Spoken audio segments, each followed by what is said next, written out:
Fáilte, a Cháirde Gael. This is episode 68 of the Rebel Matters podcast. We're still in the midst of the lockdown and the throes of the COVID-19 pandemic, so I hope you are all keeping well and safe.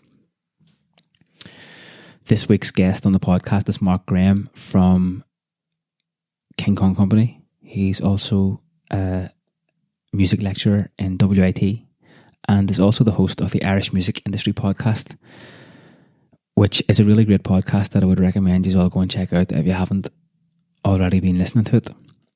It was number one in the Irish podcast charts a week or two ago. So go and listen to it after you've listened to this one. This was a bit of a longer chat than usual, just because we were in the zone and having a good time having the chats, which is what the podcast is all about. So I'm going to keep the introduction part nice and short, but I just want to do a couple of things first. First of all, I want to give a massive shout out and a massive thank you to Emmett Walsh for designing the new logo for the podcast and doing some visuals for us. I think it's class. You can check it out on the Rebel Matters Instagram page, which is rebel_matters. And also I would really recommend following Emmett on Instagram. It's _Jowl666_. So it's DIABHAL 666. Emmett also does the visuals for Kneecap and has got some really amazing art pieces there. Just the stuff that he does himself and puts up on the page. So give him a follow if you want to see some class art. The other thing that I want to do before we get stuck into the show is thank all of the patrons of the show. Everyone who's supporting the show on Patreon, and especially Vicky and Lindsay, who just came on last week as patrons. Thanks a million, lads. These are all an absolute bunch of legends. I did a little bit of work on the Patreon page for the podcast, which can be found at patreon.com/Rebel Matters. I made 3 tiers that people can pick from to support the show based on 3 of my favourite Irish trees: ash, willow and oak. So if you want to find out a little bit more about those trees and see how you can support the podcast if you want to, then you can go to patreon.com/Rebel Matters. Otherwise, lads, thanks a million for listening, being listeners to the podcast and being supporters of the podcast and sharing it on social media. I really appreciate the fact that you have taken the time to listen to this episode and other episodes, if you've listened to other episodes as well. The support for the podcast, just people messaging and sharing the episodes and giving me a bit of feedback, has really been a big booster during this time of social isolation. So gura mila maigah, lads, and keep her lit. The other thing that I was going to say before we get stuck into this chat is that at the end of this episode, I've got the second chapter of The Last of the Name by Charles McGlinchey, which is a personal account that Charles McGlinchey gave of his life in Meanchik Lane in Donegal between 1861 and 1854.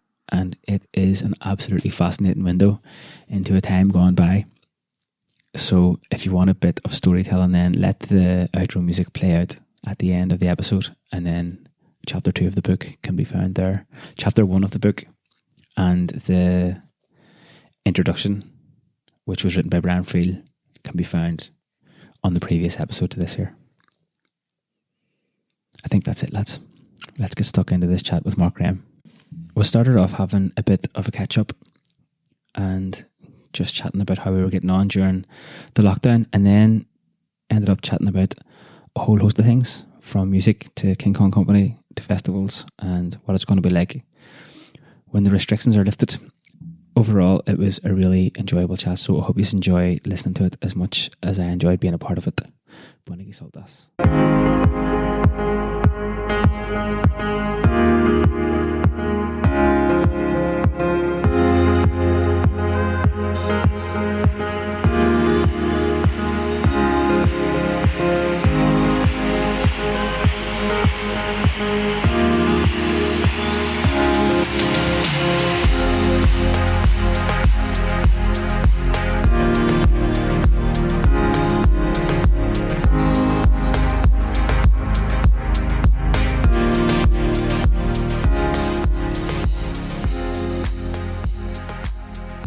It does highlight what's important to people as well, you know, that the first thing you think of is family. and you're checking in with family regular, and then you're thinking of your friends, and it kind of prioritizes that stuff. And maybe it shows us that maybe we don't have to work as much as we do.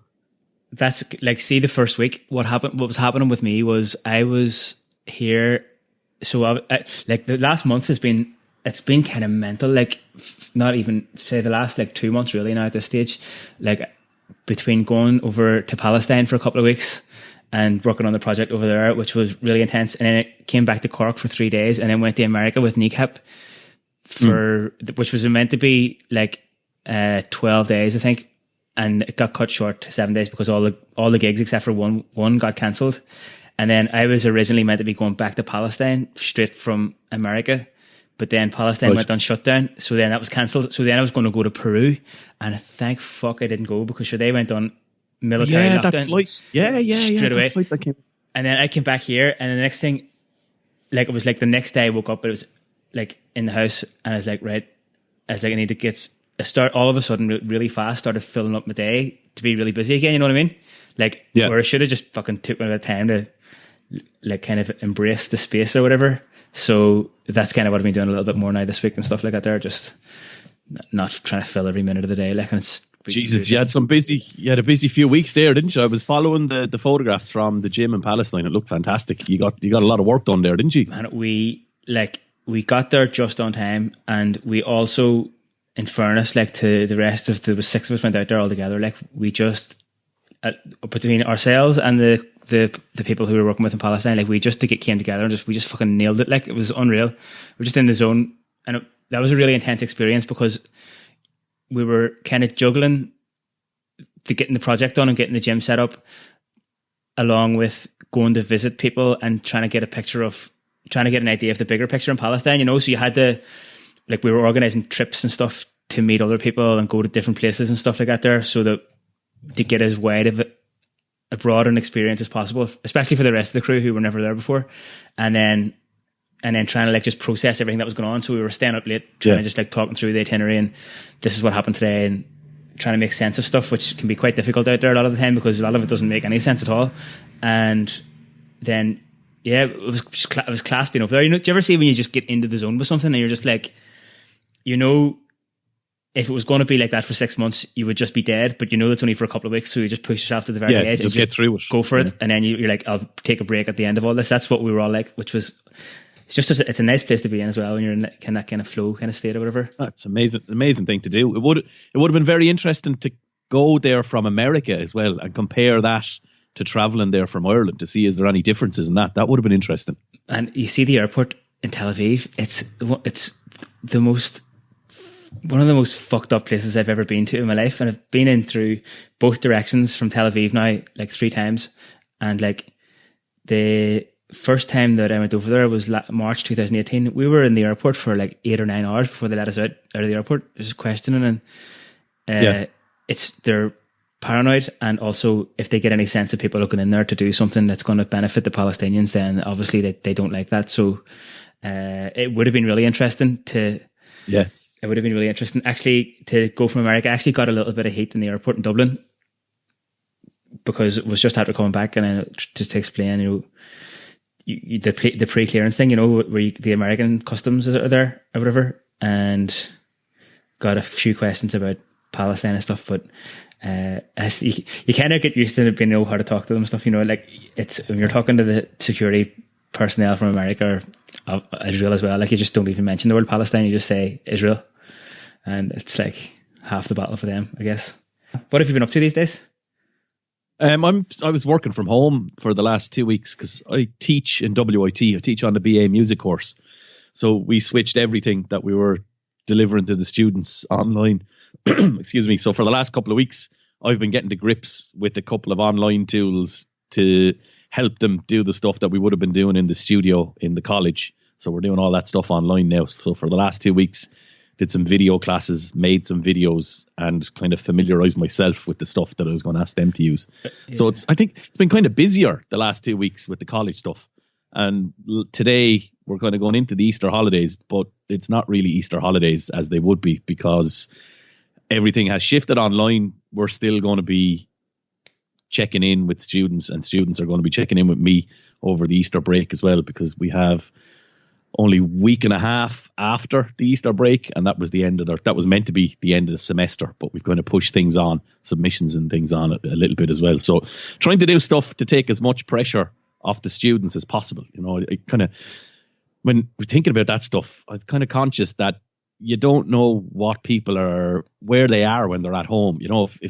If there's a student in the class, they could be going home to a house with two brothers and sisters, their mother and father, and everyone, the mother and father could be working online during the day.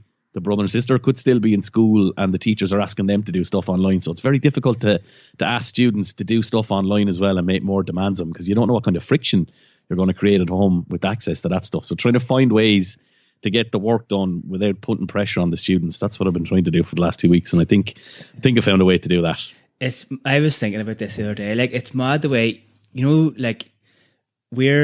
most people are confined to their houses now, and it nearly requires like a next level sort of mutual respect for each other's space, because it's not like people can just walk away. We all have our phones on us basically all the time, and I've just been conscious of like respecting other people's space, even though we're all alone or whatever, and people like to touch base with each other. But like you're saying, like, you just don't know what, I guess emotions are kind of heightened in a way for a lot of people.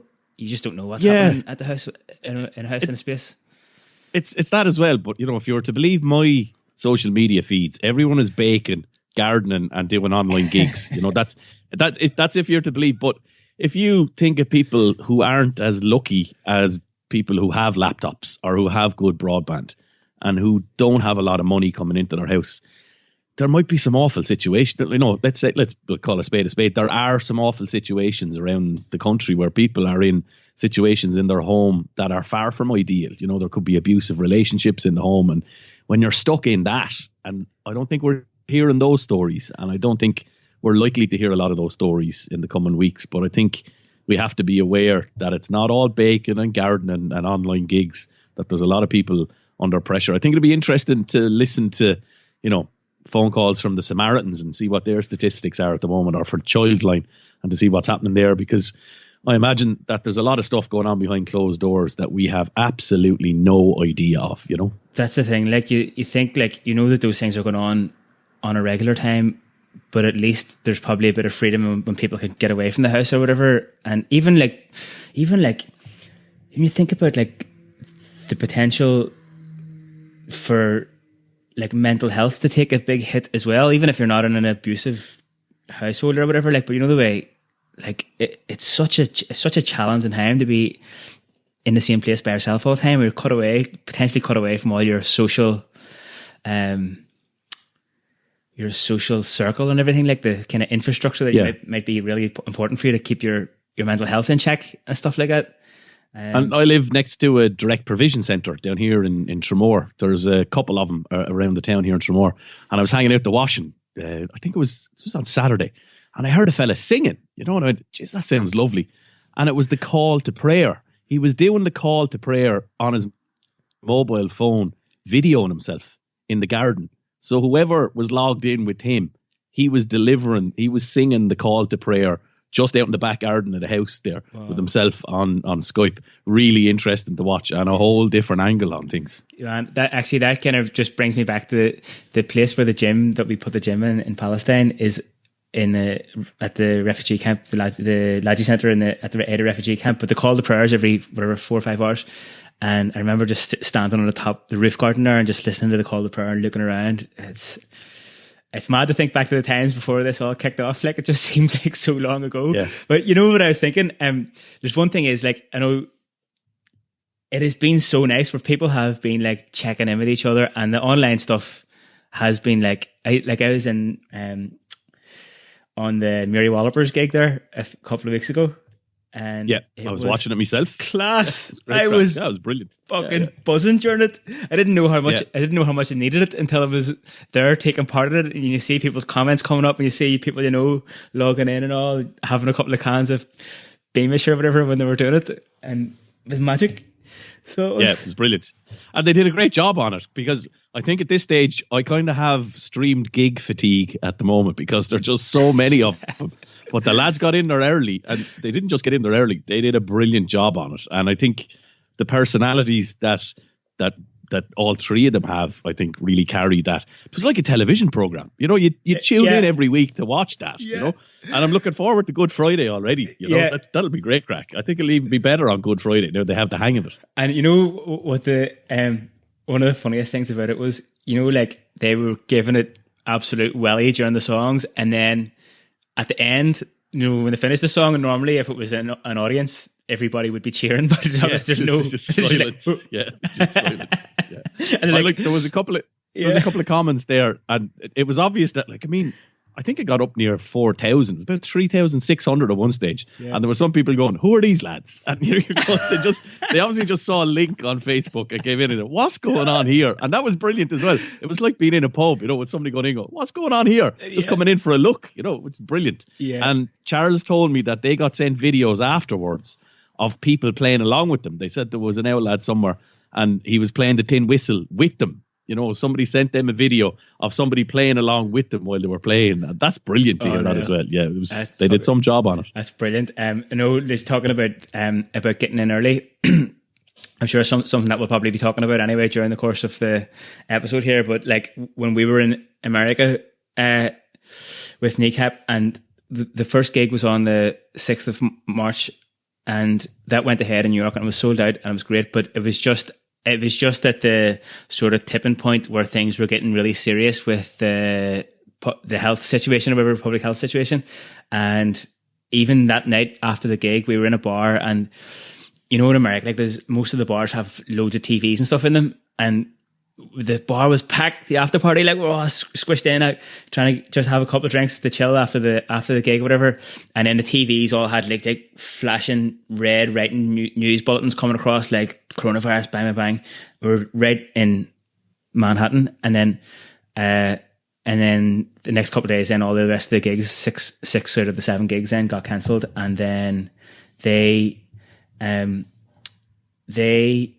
set up the kind of like little crowdfunder thing to just try and help cover the cost of the tour and everything like that there. And it was such a kind of like, I guess, like an endorsement of all the work they've done. And it was really nice to see how much the fans and stuff got behind them and chipped in to contribute to that there. And I think that they did it right at the right time as well, right at the beginning. And even like whenever I came back from the trip and came back in here, it was straight on, and it was like on the band Nudan from Waterford. I gave them a little bit of support, got some Lankan merch and stuff like that there. And I think that maybe in general, I think that people are making the effort, like, to support the local kind of their favorite musicians and artists at the minute. What do you reckon? Yeah, I think so. And you're kind of thinking about that, and the way I was kind of looking at it, and this is from where I'm sitting, and I'm kind of lucky that I have a job as well. You know, that we've had a load of gigs cancelled, and same as everybody else. And the gigs that we've had cancelled with King Kong Company, we had kind of spent that money in advance. You know what? We're building up to the summers. We've the biggest gigs we've ever had coming up. Well, we might have the biggest gigs we ever had coming up this summer, and we were investing in the show for that. You know, we employ a fairly large team, and we're looking to expand that team this year, and we're just not going to be able to do that now. And we're kind of looking at, well, in the scheme of things, is a gig really that important?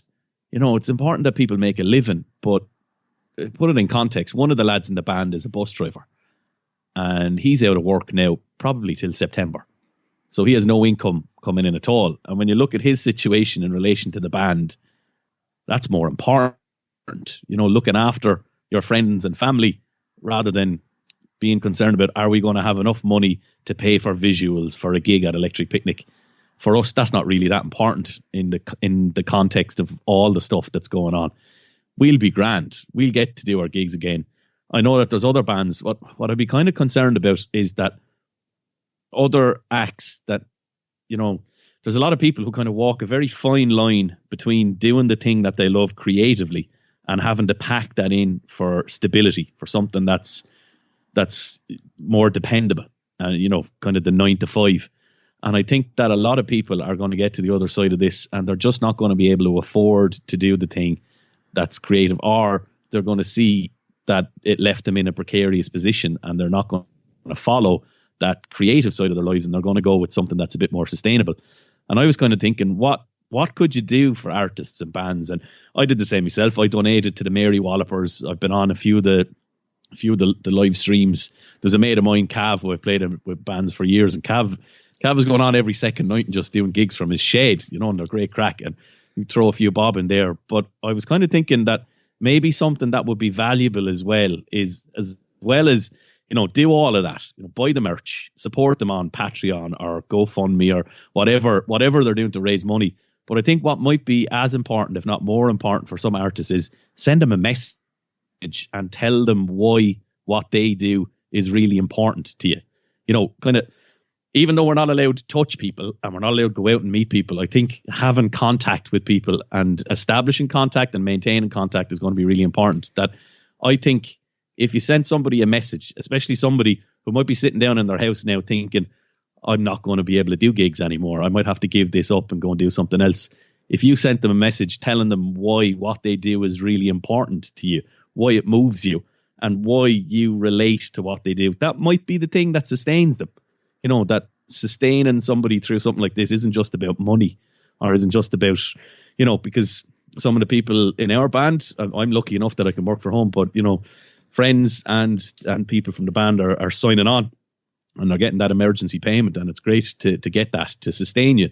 But I think sustaining isn't just about money as well. I think sustaining can be about something else. And if you reached out to somebody and sent them a message like that, I think that would be more valuable than streaming their songs and, playing what they have on Spotify. But if you do that in conjunction with all the other stuff, I think that would be really valuable. That's such a class thing to say. I'm so happy that you said that. And that's definitely something that everybody can do. I was thinking... and it doesn't cost that. Exactly, because I was thinking, earlier on this week, I was I'm glad that I gave the support by buying a bit of merch or just sending a couple of quid into people's fundraising things or going on to the online gigs when I had the chance, because that was before things got really serious. And then, the further this goes on as possible, people are going to have less money, but you're 100% right. That's it. Yeah. I'm just thinking, if somebody sent me a message saying, here, all your stuff is really good, even when it happens the odd time, it just gives me such a boost. So you're exactly, yeah. And you'll spend the money. The money will be gone. But messages like I used to write a thing about festivals. That was a good few years ago now. I used to travel around writing about festivals, and I wrote a book. And when I finished that, I got an email from a fella, and it made me cry what he said in the email. And I still have that. I can't spend that. I'll have that. And I'll have that always. Something like that. There's a lot of value, and that will really sustain somebody. Yeah, that's such a class thing to do. Fucking everyone should do that. That's that should be the next campaign. Fuck it, don't make it a campaign. Just people do it, Right. There's enough. It's organic. Yeah, the thing is that, every time you go online, somebody's pulling on your sleeve for something. And sometimes it's just nice when, somebody would do that without it being part of a campaign. Don't peer pressure anybody into it. Just fucking do it. Yeah, you're right. And actually, you are right. I'm sure it means a lot more if it's just spontaneous. But yeah. Tell me this here. What's been the path that you've kind of taken or walked along to get yourself to where you are and doing what you're doing today? I think I was doing an interview with a fella. It was a couple of months ago. There, I got asked. It was one of those long interviews where he kind of went through a lot of stuff that I did, and the answer that I kept coming up with, he was asking me, are you not mad busy, or have you not been mad busy in the past when you've been doing loads of things?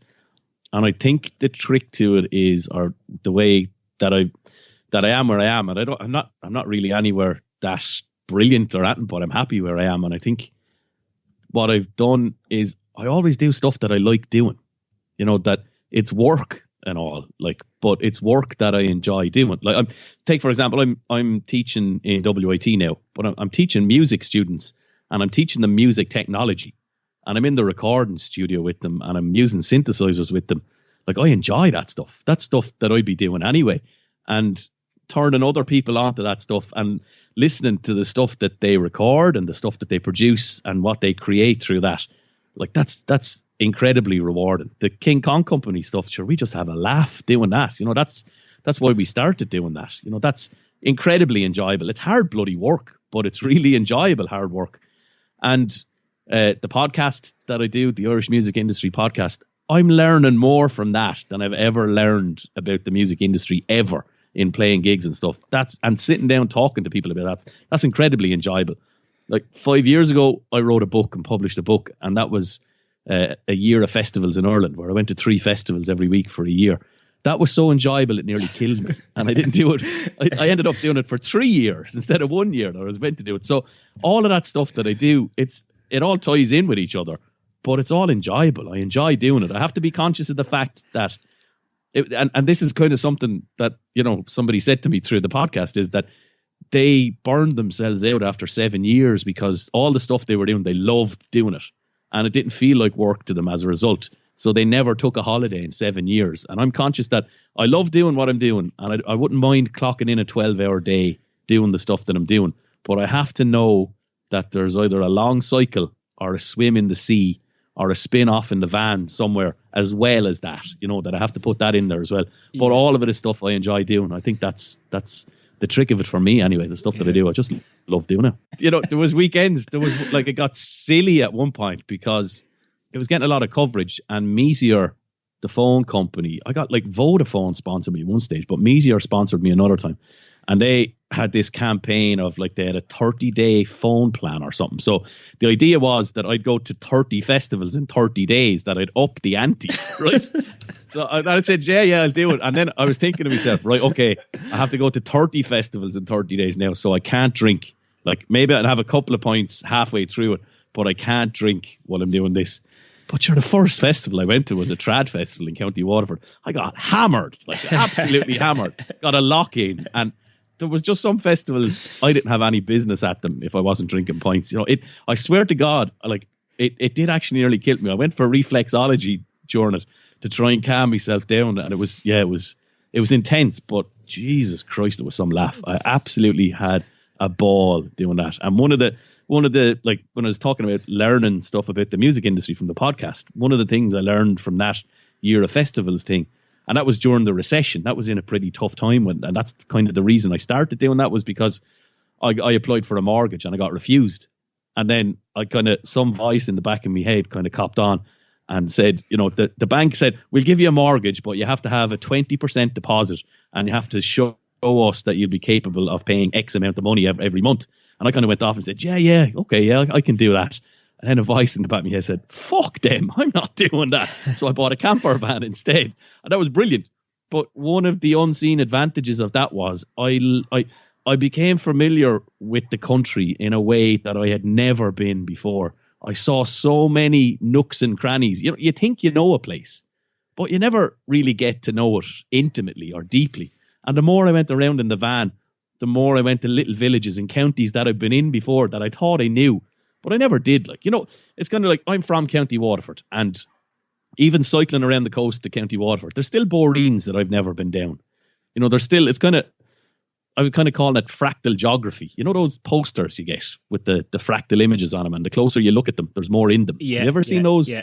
You know, and you see the same shape when you look at it. And it's kind of like that with Ireland, that, you know, you think you know a place and you've seen it. And then when you look closer at it, you go, oh, Jesus, there's a lot more to this. I've never been there, and there. And the closer you look at that, the more you see that actually there's so much in, I'd say like in 10 lifetimes, you'd never get to see the whole country that we have underneath us, you know, people's houses, you know, the little places where they live, places, you know, like being brought up the mountains, the Slieve Bloom Mountains to milk a goat on Imbolc, you know, by people who live in the place.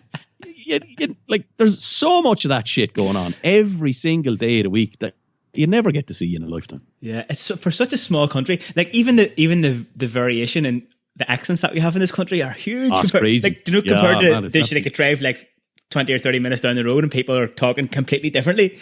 It's mad. Here, that thing you were saying about enjoying, you know, doing things that you really enjoy, actually, anytime I hear, like, anytime the conversation goes in that way with people, I always think back to after the first, year and a half or so of setting up the gym in Cork. So we've been open, it'll be 7 years this year. So it was opened up originally in the end of 2013. And I remember after the first year and a half, like I was just made a couple of mistakes with like, because it didn't have a clue about how to run a business, like from a financial point of view and all that there. And we ended up just kind of in a good bit of debt and stuff like that there. And I was like, I just remember one day walking home and I was living in an apartment by myself around the corner from the gym, which was outside the city. And there wasn't much like, it was kind of like a dead enough, like it was in a kind of dead enough area at the time, whatever. I just remember walking home and it was lashing rain and I was like, I was like, fuck this. I was like, this is not what I want to be doing. I was like, I'm not even enjoying this anymore. And I just remember that night making a decision to change how we were doing it and only do the things that I felt like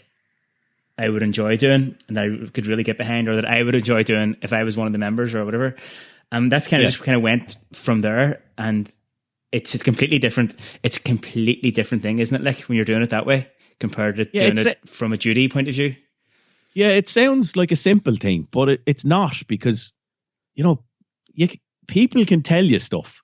And, I'd be one if, people say, you should try doing that. And I thought, maybe I should, maybe that's the way, especially when it comes to music. If you're in a band and, somebody who's been doing this for a long time, like say a manager or a booking agent or somebody you respect comes along and said, you know what, lads, you should be doing this way. You kind of go, oh yeah, maybe we should be doing. And then somebody else will tell you, and actually you should be doing this as well. And after a couple of years of that, you could turn around and you go, hang on a fucking minute, what am I doing? This isn't what I want to be doing at all. That it's very easy to get pulled off in a different direction. And who told me something very interesting about that was Dahi. Do you know Dahi plays the fiddle and does electronic music? Dahi was signed to a label and released an album, and it was a development deal where he was getting. He was working with producers and other musicians who were bringing him along and showing him the structure of pop songs and how stuff was working. And he released that album, and he said it himself, it was good and all, but he didn't feel like it was him on the album. And when he left the record label, the first song that he released was the song with his grandmother on it. And that took off for him. It was when he freed himself from that stuff. And then he said, you know what, I'll do something that I want to do.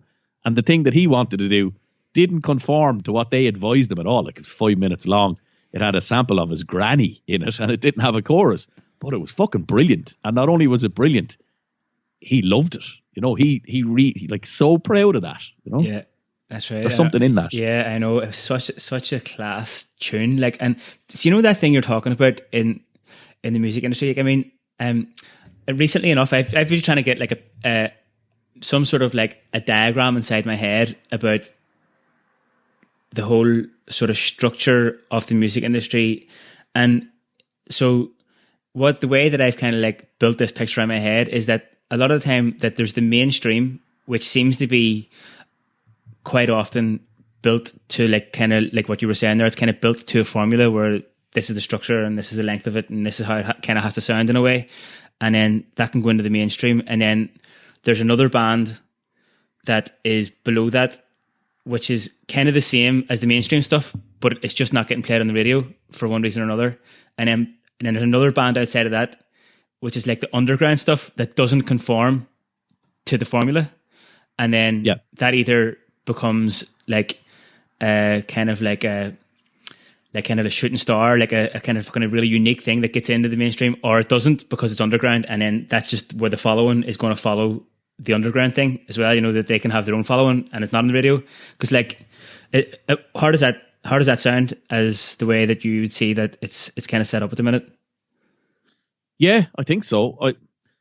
I'm really lucky in that I get to talk to students about this as well. It's not just the stuff that I do, and I get to talk to people who are in the middle of it through the podcast. So I'm kind of getting it from every angle, what and I think what it boils down to sometimes is what people want themselves. That somebody might want to be Ed Sheeran, and Ed Sheeran is probably a good example of, or maybe in an Irish context, Gavin James. And Gavin James is at that really high level in Ireland. And then at the other end of the scale, there's Jinx Lennon. Both of them are one person with a guitar, but Jinx Lennon gets to do exactly whatever Jinx Lennon wants to do and gets to say exactly whatever Jinx Lennon wants to say. Gavin James doesn't have that luxury anymore because the thing is, if somebody invests money, or if somebody gives you, say with the gym, right?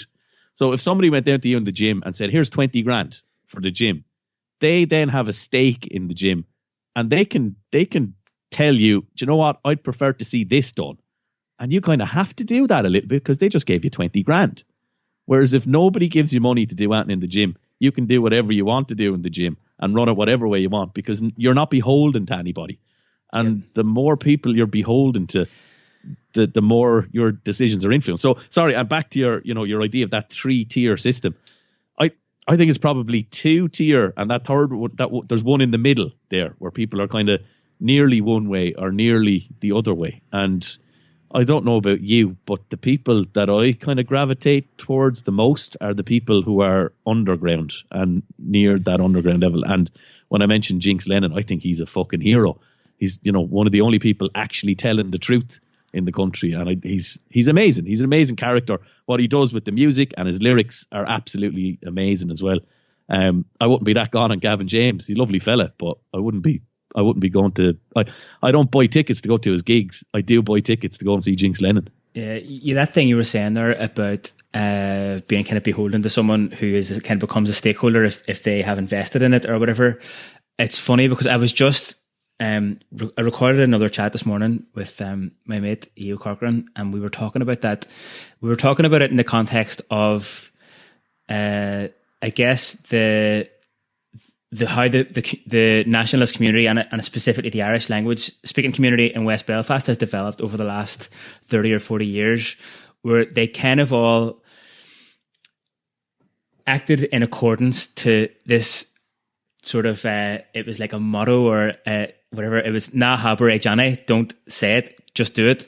And there's been a few people who have spoken to Seamus McShann on the podcast, and I spoke to Father Des Wilson, who's passed away now as well, and they both are like stalwarts of kind of the community in West Belfast, and always kind of had that thing where like if it needs to be done, like you do it, and that's that. And I think that there's a great independence comes along with that. Like that's the place where the gym that we set up in Palestine is in the Ladji Centre, and they're like as well fiercely independent in terms of who they take funding from, so that they can do whatever they want. And even with the gym in Cork, I know there's been plenty of times where we've kind of stood by what we feel we're about, and it doesn't make any business sense. And if it was all about making a profit and making business, then somebody would be like, don't be doing that. Don't put that on your social media. Like you're obviously going to wind people up there. Like if you put that out there or whatever, but then that's what you're about. So you just do it, and that's it, which kind of like was a question I was going to ask you. Anyway, brings me along to it nicely. Like, I don't know how to ask this the right way, but so like I must have been into about, at this rate, 6 or 7 of the King Kong, or maybe even more over the last few years, whatever gigs. And I always have this like a really big anticipation going into it, because half the time you don't even know what's going to happen. And then half the time we don't even know what's going to happen. Yeah. And then I always come away from it, like obviously buzzing to bits, but then I'm like, what even is that? Like, where does it come from? How do they come up with ideas? Like, I know this is like, I don't know, even this sound like a daft question, but what is King Kong Company? Like, is that, it would be unfair to say that it's a band. Yeah, it's a band. And I get surprised when people say, I read things or something, they say, oh, dance band, King Kong Company. And I go, I didn't know I was in a dance band. I just thought I was in a band. Because since I'm 13, I suppose, 14, I've been in bands, playing drums, playing trombone, singing. And it would have been rock bands, like playing Iron Maiden covers. And then I was in a ska band for years. And everybody in that band has different influences. And we all play different types of music, and we're all interested in different types of music. But I think what brings us together in that band, and has done for a while, is that when we've been in the rehearsal space since January, and what we're trying to do is get a live gig ready. That's what we do. And everything that we do, we're trying to figure out, will that work for the audience? What's the audience going to enjoy most that we can do? How can we enjoy ourselves and have a fucking deadly time and try and make sure that everybody who's at the gig absolutely has the best time that we can possibly give them as well.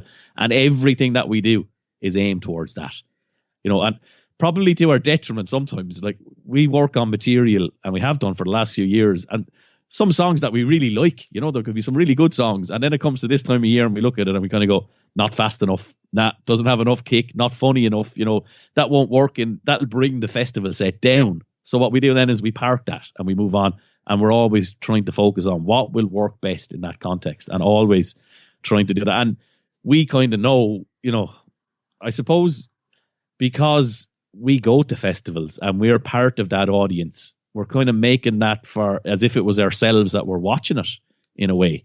And it's not like, we're not trying to get in the, like, we don't get played on the radio a lot for obvious reasons, but that's not what we're trying to do. I kind of mentioned it earlier on. We have a very clear idea of what it is that we want to do. And what we want to do is try and provide the best gig that we possibly can, and give people the best experience, and have a bit of a laugh and have a bit of a dance and enjoy ourselves. That's what we try and do. That's the focus. Actually, I remember the gig in the first gig on the Sunday of Electric Picnic last year was like 3:00 in the day, and it was too early for everybody to be out of their minds. But you would have thought everybody was out of their minds, but they weren't. They were just having a really good time, which was class. Yeah. How many are in the band? 6 or 7? Well, we have a collective, we call it, and because like there's 5 of us playing instruments on stage, then there's Trish Boxhead dancing, then we have Andy who does our sound. He's part of the band, he's part of the King Kong Company collective. So when we're making decisions, Andy is in on that as well. Then we have Luke does our social media stuff, and he's been involved in that for, Jesus, I don't know, more than 10 years now, since we've been in different incarnations of this band. So there's 8 of us as the collective King Kong Company. But then there's Stress on lights as well, and Stress is pretty much part of the band as well. He's with us. All in all, when we're on the road, there's about 12 of us, and we were looking to expand that this year with we were chatting to people about doing visuals, different entities about doing that. So looking to bring on 1 or 2 more people and another couple of crew as well. So it was going to be up around 14, 15 this summer on the road. That's what it was looking like. And is it possible to give kind of an idea of the dynamic that goes with that in terms of the decision making and what direction the group go in? Oh, sure, it's a fucking nightmare. Yeah, it's very hard to find a consensus sometimes, but maybe that's part, like,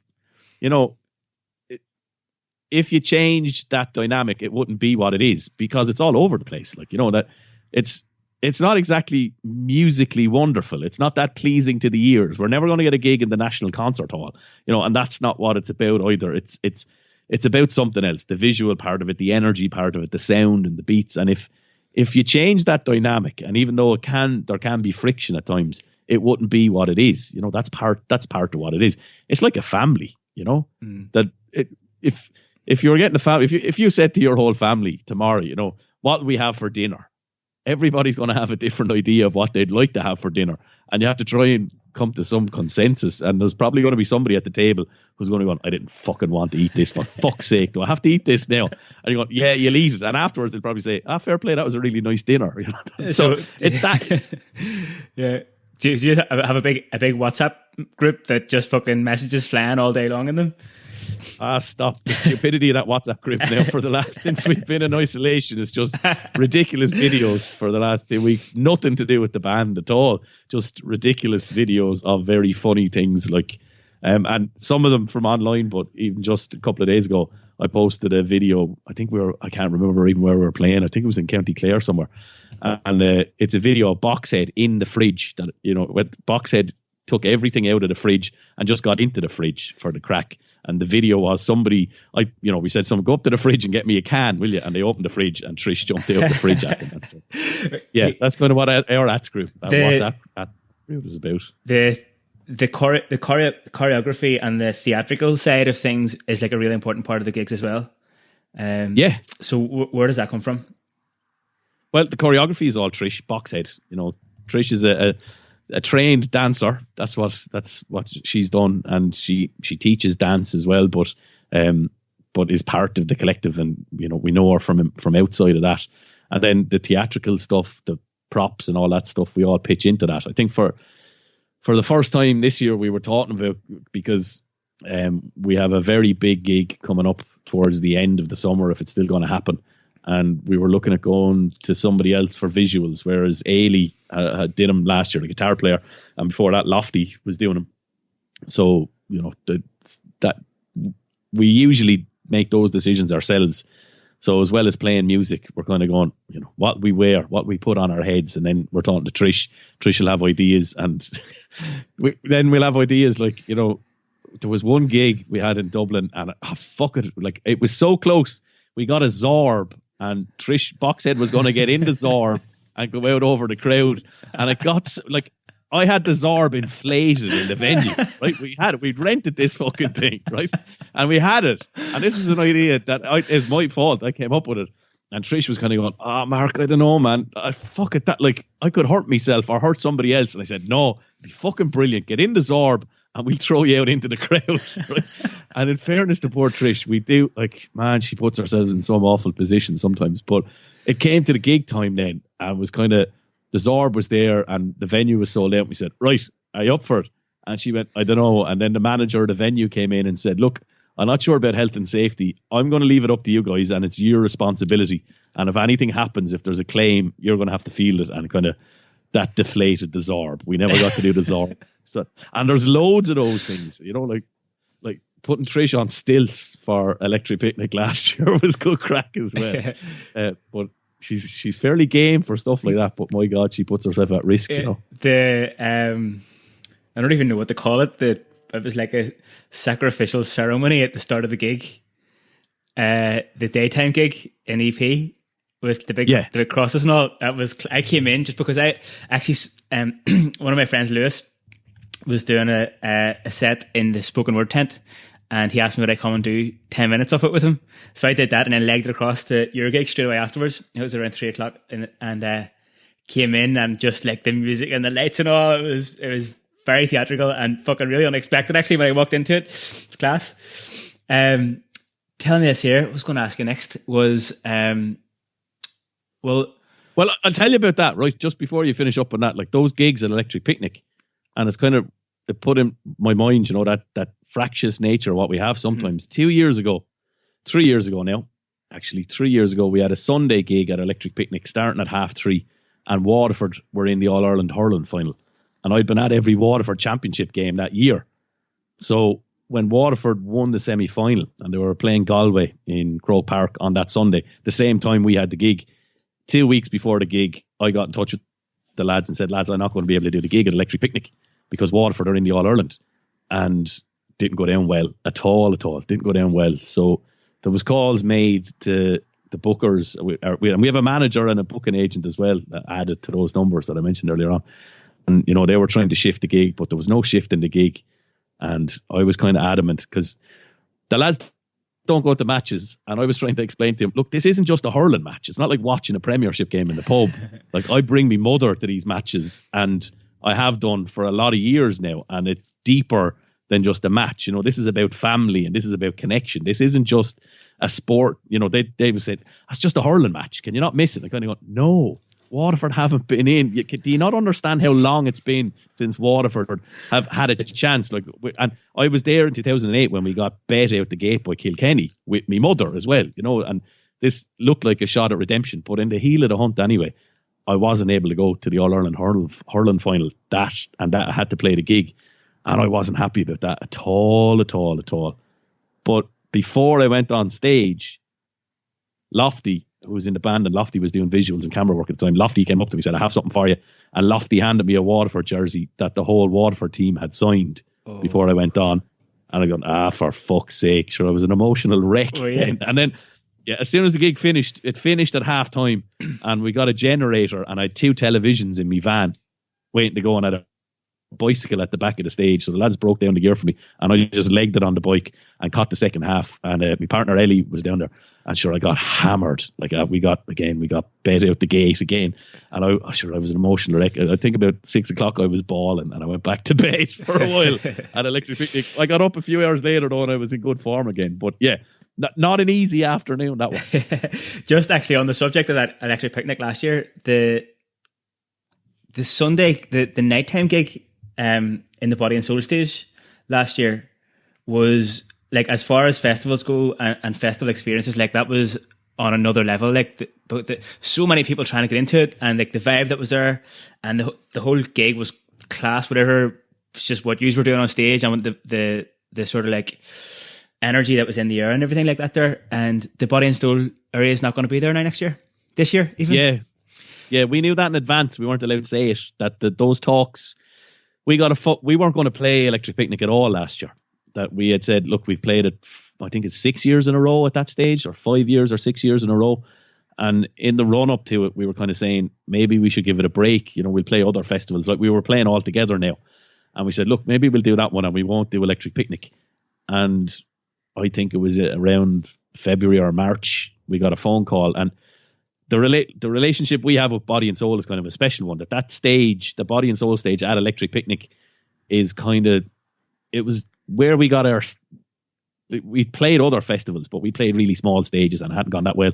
But that stage, they gave us a really good slot on a Sunday evening. And this is six years ago, I think.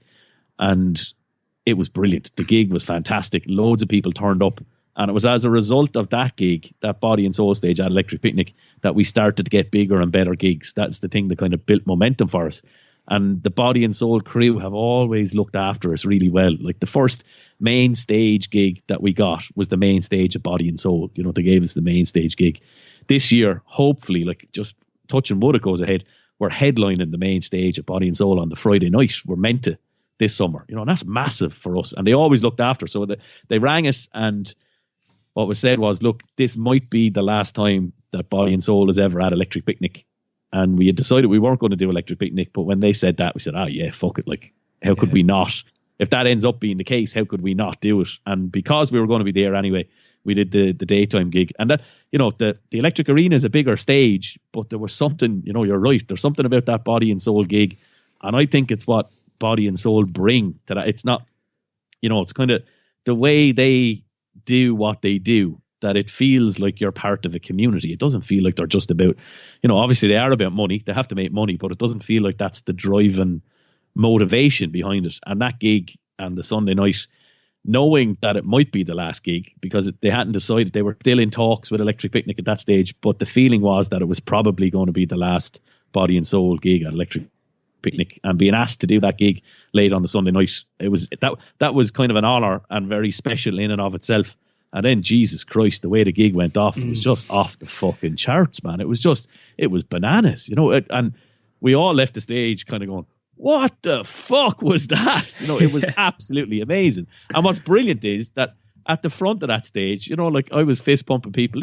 There was a lot of friends there. I was in the front row. I was in the front row of that gig. Yeah. Like, I came in late. Like, I don't know if you knew, there was thousands of people outside who couldn't get into it. Like, thousands of people that were trying to get into the gig. We had the access passes, so which walked straight up to the top, and they let us in, fortunately enough, and then managed to squeeze up to the top. But it was electric. Like, I kind of feel like the last few years I've been in the Body and Soul area, it's kind of like it has been like the beating heart of Electric Picnic in many ways. Like, I think that, like, I'll get into trouble for this, and if people hear it, because I've gotten given out to already, because we have a relationship with Electric Picnic, and our manager works for MCD, and they're aligned with Festival Republic, and we've been given out to for saying we really love Body and Soul, and kind of Electric Picnic get onto us and say, well, why aren't you promoting the Electric Picnic gigs as much? And we do, but I can't change what I really like, and we love Body and Soul, and it's, I've never met Melvin Benn, the fellow who organises Electric Picnic, but Avril Stanley from Body and Soul, after we played a gig there, came up and gave me a hug. There's a relationship that we know those people, and the thing about that Body and Soul gig was it felt like we were with family and friends, and I think that's what they do very well. It feels like it feels like our tribe, and when you're playing in that, it's not just the people who are backstage and the people doing the lights. It's the crowd as well. You feel like you're part of one tribe, and that's an amazing feeling. And there's a friend of ours from Belfast, Aaron, and Aaron works on Sunflower Fest. But Aaron was down at Electric Picnic, and he was doing security in the Body and Soul area.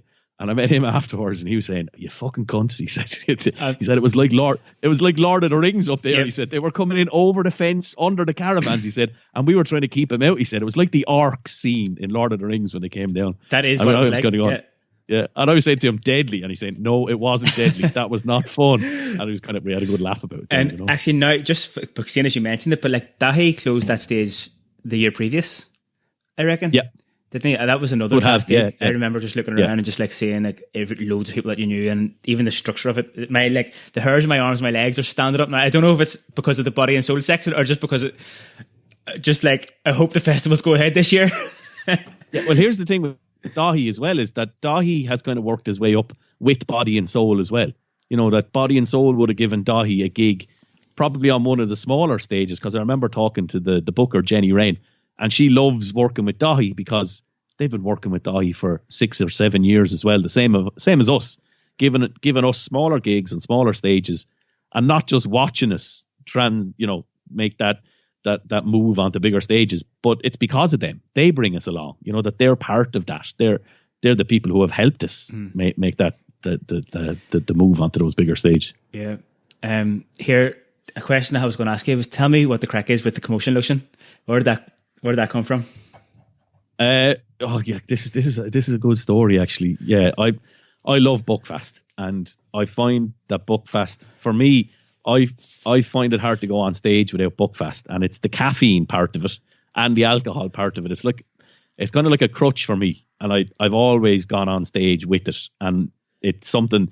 It's on our rider that when we go to a gig now, that we get riders before we'd have to bring ourselves, but it's great now that it's like we went and did a gig in the Czech Republic, and there was a bottle of Buckfast waiting for us in the dressing room. I'm going, yes, boy.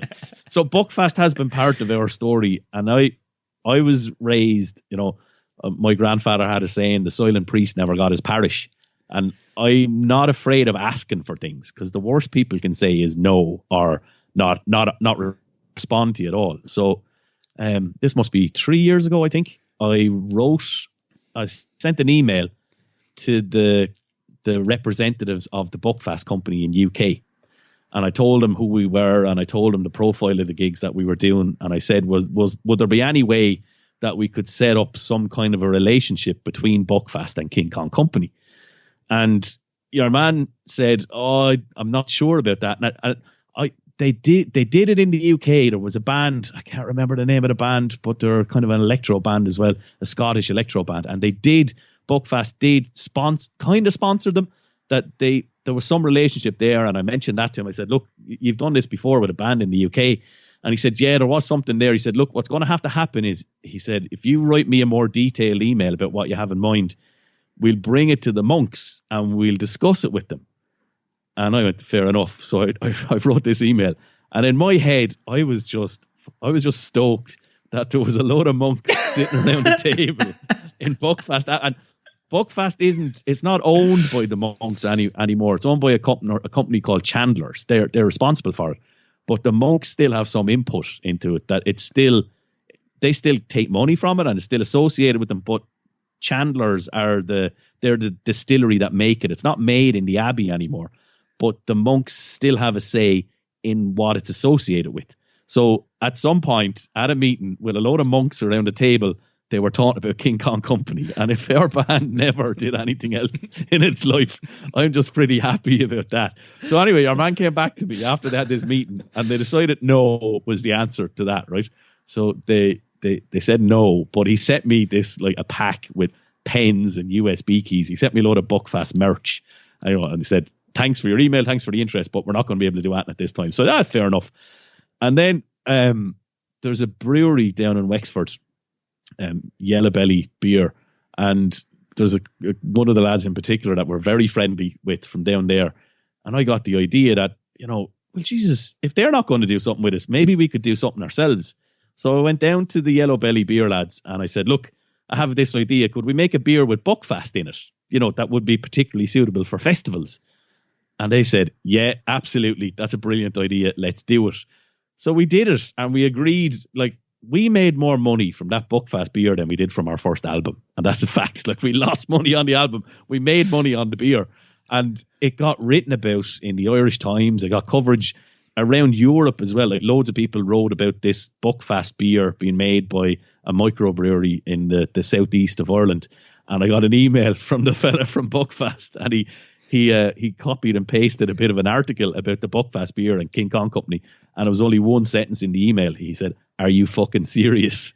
And I didn't respond to it. I thought he was going to bring us to court. I thought, like, because we didn't have Buckfast on the label, but it was called Commotion Lotion, and in all the press releases we said there was Buckfast in it, but it wasn't on the label.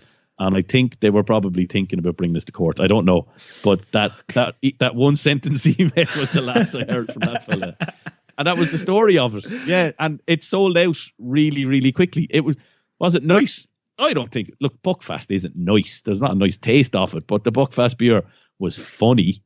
And we drank a lot of it. And, you know, you don't drink Buckfast because it's nice. You drink it for the effect of the book. Do you know what it is? I think it's kind of what you were talking about there. That wasn't a good business decision. Do you know what that was? That was fun, and that was messing and having a bit of fun while not being the best business people is kind of a good idea too, I think. Is it still available somewhere, or is it all gone? No, all gone. Once off. Yeah, we might do it again sometime, but once off. But yeah, that was a lot of fun. Yeah, and the thing about it was, you know, let's be honest about this and look at it from a business perspective as well. It was a great promotional tool for us. You know, we got written about in places that would never write about our band in a month of Sundays. You know, that they saw this thing and it was something that they could talk about and something that they could cover. So, you know, we made a few bob out of it, but we got a lot of coverage out of it as well. And it was great because I remember at Body and Soul that year, there was one of the bars at Body and Soul stocked it. So I was like arriving in a van,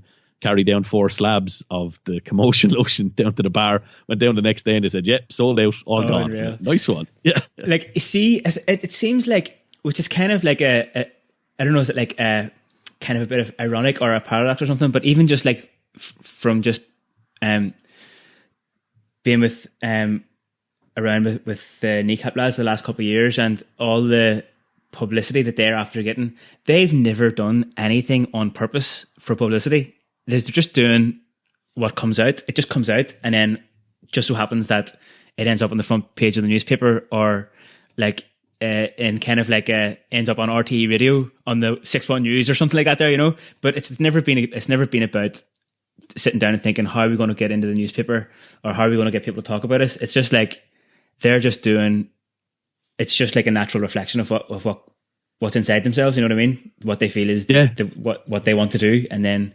I guess that's like a kind of, maybe that kind of goes back to that thing that you were saying about like being more attracted to the more underground groups and artists, because that's what they're doing. They're not doing it to get the publicity. They're doing it because that's what they're about. And people connect with it.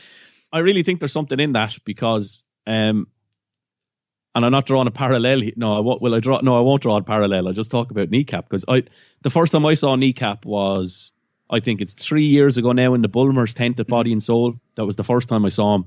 I was in the afternoon and they blew the head off me. I was going, this is absolutely amazing. It's brilliant. And then I went to see them up in the Áras na Gael tent at Electric Picnic. That's only 2 years ago, I think. They were on late in the night. That's right. And it was on. It kept getting delayed. It kept getting moved on. Yeah. And myself and Ellie went back 3 times, I think, and we eventually saw it. And then to see the lads going from doing that gig in that tent and getting messed around with the time slot to seeing them down in the Terminus tent this year at Electric Picnic, it's brilliant to see that. And I think that as well, if the lads, and you can tell me this is a question for you, you know, if the lads were doing that stuff kind of in a premeditated way just for publicity, if they're trying to piss people off just for publicity, that'd be transparent. People would see through that. But, you know, from watching the lads and getting to talk to them and knowing them, they mean what they say. It's not an act. You know, they're not pretending. When they get up on stage, they're not pretending to be something that they're not. That they're not. They mean that stuff. And even though it's tongue in cheek and some of it is funny and it's very cheeky, they mean it. Whereas there are some other acts that might do stuff like that in a premeditated way that aren't what they say they are, that are pretending to be something else. And even if people don't know that they see through that, I think on some kind of, you know, some even subconscious level, people know when it's fake, when people are do you think that might be the case with the lads? So that's why that works. This might be a very idealistic way of putting this forward, but it is kind of the way that I think about it. I think that like when the lads are on stage, there's no filter. Like it's not like they've put loads of screens in front of themselves to give themselves an image or to become sort of like fake versions of like a made up character. Let's say the word versatile, will we? Because that's what we're talking about. That's what I was skirting around, you know, and we might as well put it out there, you know. I mean, like obviously I've known Nisha since he was born, and and I should hope so. Yeah, like the stuff, the way that they are, it's the way that they are. That's just the way. The place that like I reckon that when I think about how they've developed over the last couple of years, and at a gig when I remember I was at the gig in the Olympia or whatever during the year, or the Academy or the Olympia, whichever one it was, and I was looking out. I was up on a balcony looking out, and I was like, that was the moment I kind of thought, I think the Kneecap following, it's loads of people who are from a really similar place to where they're coming from, who are in the crowd, who are like, that's me on stage, like that could be me, or that's exactly what it's like. It was like for me as well, what they're talking about. And then there's other people who think it's really cool that's what they're like. And I just think that when people see something really real, and that's something that I talked about, or a few episodes ago in 61, I think, I was chatting with Mike Sadaw from the band Damn, the Palestinian hip hop band, who've got a very similar pathway in terms of where they came from and what was there before them and what they created and what came after them, as Kneecap have at the minute, but they're just way ahead of Kneecap in terms of years. Like they started in the late 90s or something like that. And that conversation that we had was that when you see something that's real, whether you know it or not, exactly what you said, there's something inside your soul that connects with it because you know that it's real and it's not fake. And I think that's what their lads are doing, the Kneecap lads are doing. Like when I think about the main sort of like headline things that have got them publicity in the last while, which the poster with Arlene Foster strapped onto a rocket for the Farewell to the Union tour. Think about that, like the Farewell to the Union tour, they named that and it was all the date. It happened around the same week as Brexit, and they didn't do it. The poster ended up on the front page of the Irish News, and it was just the poster for the tour, and they called the tour that because that's what they thought would be a good name for it. You know, it wasn't like a political stunt or anything, but then just coincided with what was happening politically, and that's how then it got so much publicity. The thing with like the time whenever they ended up on the news for getting the "Get Your Brits Out" chant on the go in the Empire in Belfast, and that wasn't premeditated either. It wasn't like that we're going to start this chant because there was a couple of royal people from the royal family here yesterday. Like that happens at every gig. It just so happens that the Royals were the other day before, and then it got picked up on the BBC News, and just things like that just like have kept happening.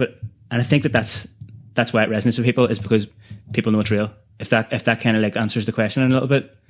Yeah, I think it is. I think part of it as well is that, you know, people just want to have a bit of fun as well, and you can have a serious message, but you can do it in a tongue-in-cheek way, and you can have a laugh while you're doing it. I think people respond really well to that. Like, you know, there's a place for Hosier, and there's a place for Lisa Hannigan, and there's a place for Katie Kim, and there's a place for, you know, O Emperor, and it's really good music, and that's a different thing. You know, that's musically, it's wonderful. But there's also a place for people going out and, you know, saying things that maybe will rub some people up the wrong way, and sticking their two fingers up at some parts of the establishment, and people respond really well to that because it's a release, you know, and people need a release really badly, you know, now more than ever. I can't wait until we get out the other side of this, because some of the gigs on the other side of this, when you talk about that release, it's going to be off the charts. That is what I was going to ask you about next. Just to add one more thing into the Kneecap thing. I know it'd be kind of important for me to say that I'm only kind of talking about it in my own kind of opinion or my own kind of perspective on it or whatever, and whether the lads would kind of agree with that or not. But the thing about being real is kind of what you said. Being real doesn't mean that everything that you're singing about is verbatim true. it just means that that's your real sense of humor, that you're not putting on a fake Yeah. kind of persona. Do you know what I think it is, Aileen? I'd be conscious of this. Like, as I said, I've been in bands, Jesus, more of my life than I haven't been in bands now. And some bands we stopped. And part of the reason we stopped was I didn't believe what I was saying anymore, or I didn't believe in what we were saying. And it's what you're kind of talking about there. That's not just about the facts that are in what you're saying. It's not that you don't believe the facts. You don't believe in the message or what it stands for, what that stuff stands for. And there's so many bands that I go and see, and you're looking at them. Like, I was up at Galway Arts Festival a couple of years ago, and the Undertones were singing Teenage Kicks. I was going, them lads are in their 60s now, aren't they? And they're singing about teenage kicks. You could get arrested for that. Like, that's not right. Do you know what I mean? And they can't sell that anymore. I don't believe him when he's singing about teenage kicks anymore. And if the bands that I respond, it's like what I was saying about Jinx Lennon and TPM and those. I respond well to bands that when they're telling me something, even if it's something funny and something that isn't true, that they believe in what that means and what it stands for. That they believe in that. Like, I've had this conversation a few times with friends of mine who are in the music industry as well, and I think what you said there is basically exactly what I was saying. I was like, love to follow people that I believe in, because it just does something. It just there's just some sort of electricity there, or something that's really genuine. That's what just kind of inspires me to follow the musicians or the artists or whatever that I follow. And then on the other side of that conversation, the people that we're talking to a couple of times have said, I mean, I suppose if you look at some of the music that is, it's made to the formula, it's made to fit a certain, whatever formula for the radio, say, for example. And then there's artists there that obviously get millions of followers as well. So there must be a place for that, or because people absolutely follow, there is. It's kind of there like vanilla or something. I don't know if that's the right word to say. It's like Coca-Cola. It's a very popular product, and millions of people buy it, and that's fine. I drink it myself the odd time, but that's because everyone has different tastes, and it's just my taste. I'm not saying it's right. I ask students about this, and it's some of the best classes we ever have. We talk about what is music, first of all. Can you define it? And then what's it for? And what we try to do is break down take the subjectivity out of that. It is something not music because you don't like it and you don't think it is. And one of the, we talk about one of the composers, John Cage, who wrote that piece that's just silence. And is that music? Is that defined as music? And as far as John Cage is concerned, it is music. And as far as some people are concerned, that is music. And there's a lot of subjectivity in that. But for me, the stuff that I respond to is stuff that I think is real. And maybe sometimes I'm being conned. That could be it as well. I could be getting conned sometimes. It's just that I think it's real. And even to the point where that's uncomfortable. I don't know how many times I've seen post-punk podge now. I'd say about a dozen at this stage, probably more. And it was up until recently, I didn't enjoy the gigs. I wasn't comfortable at the gigs because he believes so much in what he's saying that I felt he was putting himself at risk.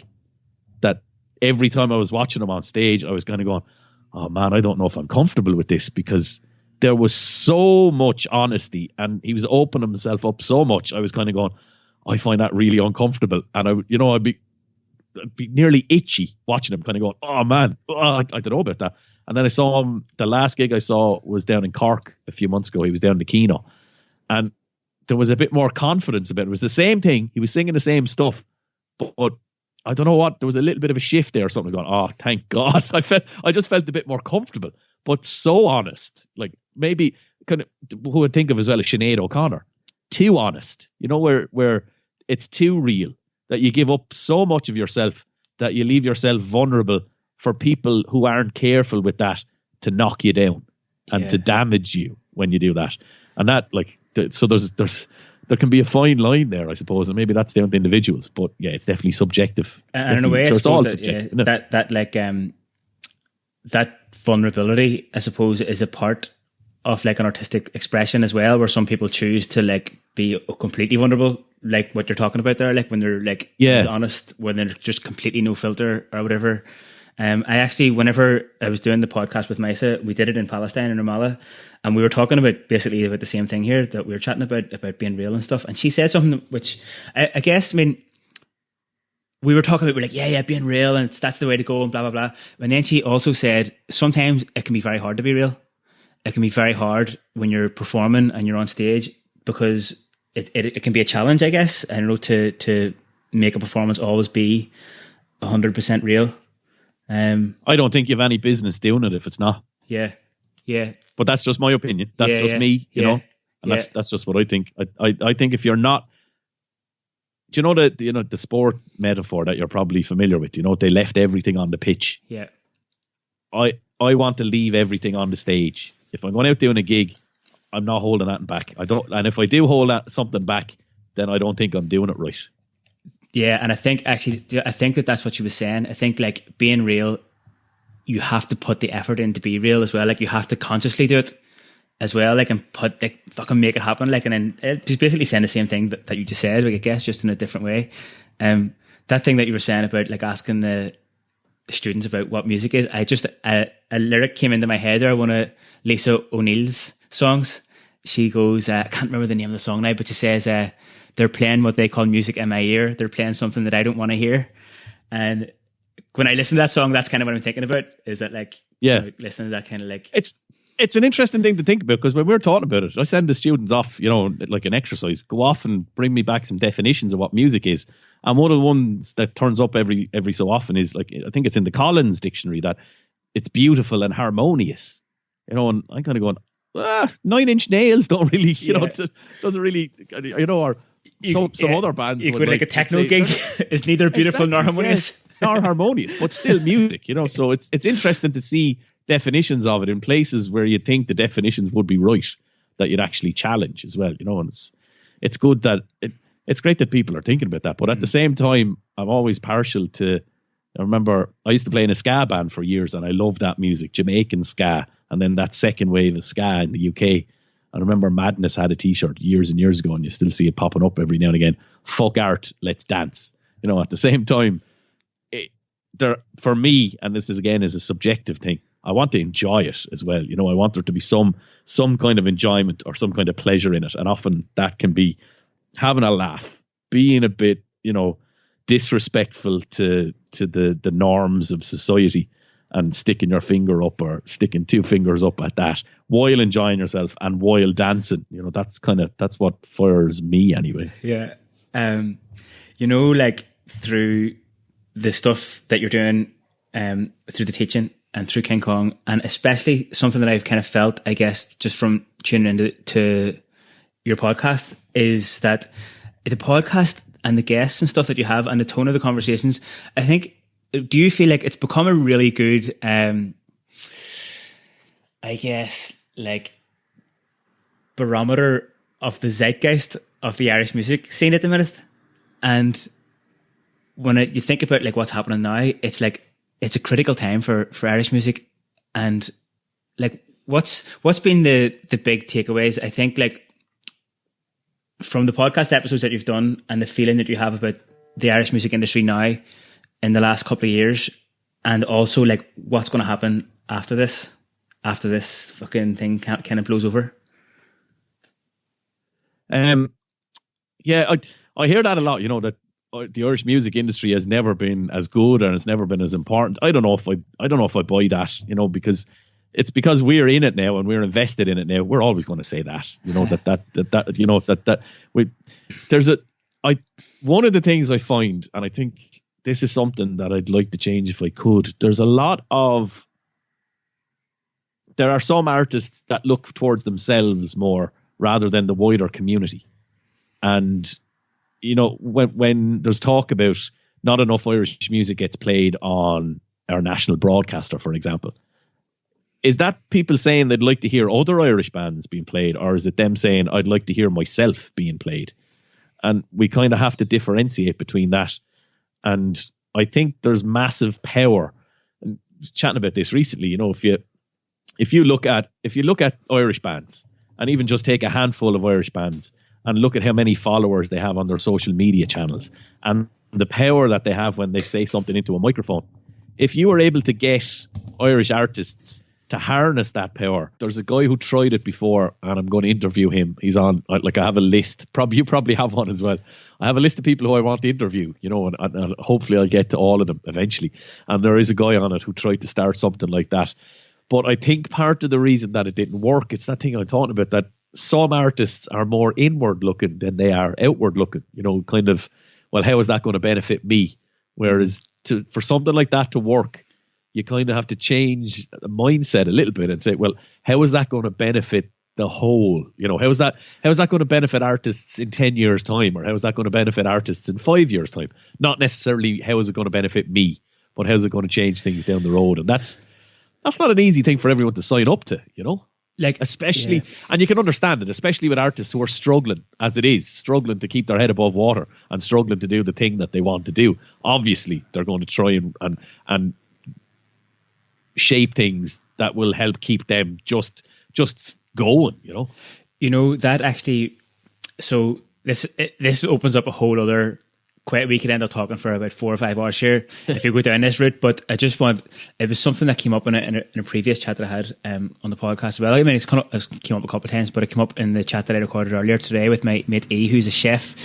But you know, that thing, there's really a balance to be struck between being sort of like focused on yourself individually and then also looking at the collective, because obviously there's that thing about like you rise like with your class, not rise out of your class, that kind of thing. You know what I mean? Like where everyone kind of rises together is essential, really, because then it benefits everybody and it potentially benefits the individual more in the long run when everyone rises together and has that voice.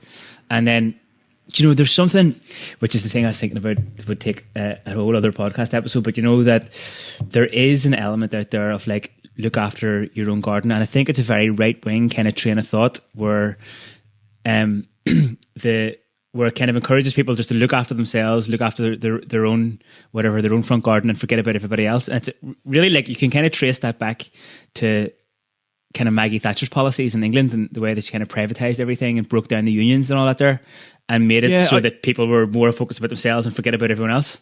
I think it can be linked to affluence as well. We talked at the start of this about, the reason I started going around to those festivals is because I had this realization that I didn't want to shackle myself to the bank for 30 or 40 years with the mortgage. And it was at the height of the recession that happened. And I was visiting communities, and it's kind of like the podcast again, like a kind of a positivity vampire. And the places where I was visiting time and time again were communities that were trying to do something to bring the community together and make the place where they lived a better place to be. That was more often than not the motivation for a town having a festival and even a small village, trying to make, and it's for each other, not to make money, but to make the place where they are a better place to be for themselves and for their community. And one of the positive things that I witnessed firsthand happening as a result of the recession was that people had more time to do that stuff. And it wasn't just a case of people having more time that, and I look back into this when I was in the middle of that, volunteerism dropped off during the boom. And I can't help but think that part of the reason for that is that people's time became more valuable. People were getting paid more for doing things with their time. And I can't help but feel that it kind of crept in. Well, why would I give my time to this organization for nothing when I get paid X amount of money for working and I earn so much money working? Why would I give my time away for nothing? Mm-hmm. Whereas when some people weren't working as much, their time became more generous with their time. And I think it's that it's that generosity, and not just altruism, I suppose, is the word. That you're giving of your time to make something else better.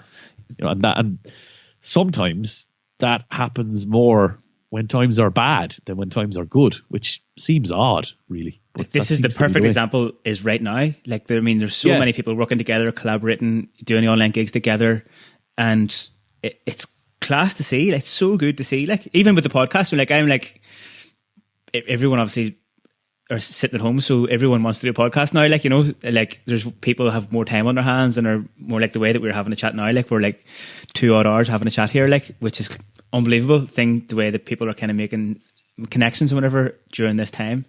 I love talking shite all the time, though. Yeah, so do I. Here, one thing that I just on that there, you know, I was at one festival last year. It Takes a Village down in Trebogan, and the one thing that I kind of realized about that festival was it was nearly a festival for the artists, because I just remember at nighttime just sitting around, and everyone who performed at the festival went to each other's gigs, and it's a small festival anyway. And then at nighttime, then all the performers were all hanging out together. And I was just thinking it was class, because everybody were collaborating and having the opportunities to have those conversations, you know, and see what people are doing, and just be in a more chilled environment where people just get to kind of like explore each other a little bit, which I guess is a good breeding ground for that kind of thing that you're talking about. Yeah, I was at it myself last year. I was down there on the Saturday. It's a great thing. I know that Kilkenny Arts Festival a few years ago, they did that, and they didn't publicise it that much. What they did was, you know, they had artists coming from all over the world, and they got the artists to come and stay in Kilkenny for 2 weeks around their gigs, not just for their gigs, but around it. And what you got was different artists playing with other groups, and you know, they were working with each other during that period. And I think the same thing happened at Sounds from a Safe Harbour this year. I know I saw Junior Brother was making currachs down there. For sure. That's exactly, exactly. With other artists, you know, and stuff like that. That's great. Yeah. And I mean, the thing is, first of all, it's great for the artists, right? Because you get to meet other people who do stuff similar to what you're doing, and you get to, you know, you inspire each other, and you kind of cross-pollination of ideas, and you go, wow, that's really amazing, you know, and you inspire each other. But I think the audience, without even knowing that, probably benefit from that then as well, because it's kind of like what we were talking about, Body and Soul. One of the things that made that gig amazing on the Sunday was that the artists become part of the community then, you know, that we're all in this together. And I think that benefits everybody, because you get that feeling of, you know, I talked about being in the same tribe, but it's that same thing. You're being in the same community. And when you feel that bond of community, communication gets a lot easier. And, you know, whatever the art form, it boils down to communication really. And anything that helps that communication along and frees up that communication and helps the thing that's being communicated go a bit deeper, that has to benefit everybody. So yeah, the more of that stuff, the better. Like, I mean, we've been doing it for years, and probably to our detriment. You know, we've been playing gigs in places we don't go home after gigs. Maybe one of these days we'll become a professional outfit, and we'll do the gig, and then we'll go home and we'll have a cup of cocoa, and we'll be in bed by midnight. We don't do that. You had my brother and his mates on the missing list the next day after the gig in Clonmel last year. Yeah, we did. That was a great gig. Yeah, it was brilliant to be able to do. You know, that there's that sense of community. Like, that was a group of people coming together to put on an alternative to the Eurovision when it was on in Israel. You know, and it was ourselves, Kneecap, and Andreas de Stack was playing as well. And it was, it was great crack. Like, you know, it was a great night. We had fun doing that. But that felt like people coming together and doing, you know, nobody went home after. Nobody did that gig, got into a van and drove off home again. We all hung around and, you know, we had a laugh and probably got up to mischief. But that's part of it, isn't it? You know, that's part of that thing, that building that community. And that, you know, it's one of the things that's being highlighted at the moment. And I'm not a massive fan of social media, and sometimes I'll turn it off. But when it's used socially, it can be a really wonderful tool. You know, when it's used as part of a community, it can be a great thing. Yeah, I think that's very important now, especially like it's been a lifeline for me, really, just being able to keep in contact with people over the last couple of weeks. And just because you mentioned it there, you mentioned Sounds from a Safe Harbour. I'm actually hoping to have Mary Hickson on the show there soon enough. But I just thought that was such a class thing, because it was like a little family in Cork coming together to make this festival down to the Cork making. We had a storytelling night in the gym. Funny enough, actually, Susan O'Neill was at it with Claire Sands, and Ronan was there as well, Junior Brother. And we stayed. I said, we did the storytelling night for a couple of hours, and I said, right, look, the storytelling night officially is finished, so you can go home if you want to. But we had loads of drink left over from the big fundraiser that we had in the summer for the gym in Palestine. But I was like, but there's like 6 or 7 bottles of whiskey here. So if anybody wants to stay, obviously stay on. And we stayed on having a laugh. And Susan's hair caught fire off one of the candles. I heard about that. And Junior brother put it out for her. But I'm trying to think there, was that when you did the podcast with Claire? I think it was the week after the Cork Podcast Festival. That's right. Following week. Yeah. Because I think so. the other festival I was thinking of that I felt very like a kind of community vibe was the Quiet Lights Festival by John Pearson was running. It was class in Cork as well. But that podcast that you did with Junior Brother, I think that was the moment I was sitting listening to that. I think that last year was really a big year for me, and albums was kind of the year of the album for me. Like when I think about like his album that came out, it was class, and the Lankum album, which is like a game changer really, like in terms of various albums, I think. And I just kind of really got into listening to albums in the same way that you would go to the movies and watch a movie, you know, from start to finish, and you're like trying to like experience the feelings of the flow of the album and everything like that there.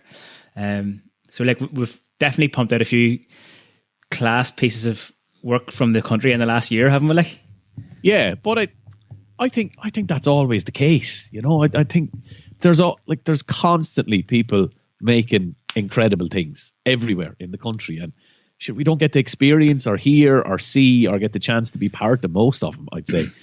But I think that's always the case, And in the same way, I think that, you know, every county has something going for it. You know, there's reasons people live in places, and there's beautiful parts to the country, and there's people creating amazing things. I hope, and I think that will always be the case, but I think it's certainly been the case in the past. Yeah, for sure. And actually that kind of goes back to what you were saying about people logging on to the Mary Wallopers gig being like, who the hell are these lads? And like, we think they're the absolute bee's knees because we're a part of that. We know them and like we're following them and stuff like that there. But then there's so many people in the country who've never heard of them, who are, if they did hear of them and if they did experience them, they would be like, holy shit. You know, that's kind of across the board really, isn't it? Like if you like, you can only enjoy what you know exists, really. Yeah, and whatever appeals to you as well. You know, I mean, there's bands that I wouldn't go and see a month of Sundays, but people love them and they have a wonderful experience watching them, and that doesn't detract from that experience. It's that thing again. It's very subjective, but yeah, the freedom to be able to go, first of all, to whatever gig you want and enjoy it is a wonderful thing. And then the freedom for those artists, and we're very lucky, and you've experienced this firsthand when you've gone to Palestine, that there's so many places in the world where a lot of the people that we love and we go and watch and see, they wouldn't be able to say the things on stage that they say in some other countries. Yeah. And we're very lucky to be able to, first of all, to do that. And and I'm an audience member as much as I'm part of a band as well. Very lucky to be able to go and experience that firsthand and watch those gigs and listen to people saying that stuff. Yeah. Here, what would you like to see happening as we hopefully sooner rather than later start to transition out of this kind of period of isolation? Well, I know for a start that people's gardens are never going to be as amazing as they're going to be this summer. And I'm speaking for myself here as well. Like I try and grow a bit of veg out the back. And I mean, oh man, I've had tomato plants the last couple of years that are very neglected because I've gone to festivals, and you know, I get freed up in the summer where I don't have as many demands on me time, so I can kind of go on the missing list every now and again. And the poor tomato plants were in rag order last year. Still getting tomatoes off them, but like for the last week when I haven't been in the studio working on music or doing online classes or preparing stuff for college, I've been out the back garden, and the kale is already up, looking good, loads of it. And I've more herbs now. I'd say I could open up a herb shop during the summer. And I live down near the beach in Tramore in County Waterford. And I know you're familiar with County Waterford. I was listening to your podcast when you were strolling across the Cummins there. That's right, yeah. But there's a friend of mine gave me an old bourbon cask, an oak barrel, like one of those big oak barrels. I seen it on your feed. Yeah, I'm going to make that into a smoker. And when the mackerel arrive in Tramore, I'm usually out in the kayak fishing for mackerel, so I'm going to be smoking them this summer. So that's, first of all, from a very personal level, that's one of the things that's going to happen when we do get out the other side of this. Loads of veg and smoked fish. That's one of the things that's going to happen for me.